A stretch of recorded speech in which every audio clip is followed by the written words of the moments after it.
Je ne voulais pas écrire simplement dans le récit de ma trajectoire, de mon itinéraire personnel, depuis le jour où j'ai sauté hors des rails à 18 ans pour choisir la vie que je voulais. Je ne voulais pas écrire une succession d'anecdotes aventureuses, même si elles pouvaient être par leur choix très, très fortes les unes d'un côté des autres. Ce qui m'intéressait, c'était d'écrire la succession entremêlée de ce qu'avaient pu être mes choix de vie aventureux, qu'ils soient sur terre, en mer, dans le ciel, dans les engagements humanitaires ou autres, et qui racontent pourquoi ça peut construire quelqu'un et où ça le mène en réalité. Parce que moi je crois que la vie finalement c'est aussi une longue maturité de l'esprit et la nécessité de se donner une mission qui est celle de prendre un flambeau quand on commence et de le mener à d'autres quand on termine.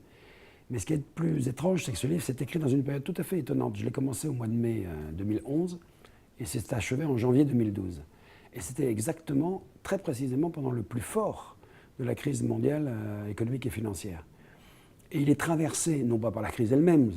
ce récit, près de 600 pages, il n'est pas traversé par elle, mais il est traversé parce que ce que cette crise a pu signifier, pour moi comme pour beaucoup d'autres. Et je me suis aperçu, pendant cette crise, pendant que j'écrivais, que finalement la question de savoir si on pouvait encore aujourd'hui, au fond, choisir assez facilement la vie que l'on souhaite, ou dans la vie que l'on mène, être en profond accord entre ce que l'on est et ce que l'on vit, c'est-à-dire au fond être heureux, si c'était encore possible. Je me demandais si, enfermé dans ce monde de plus en plus formaté que nous avons créé,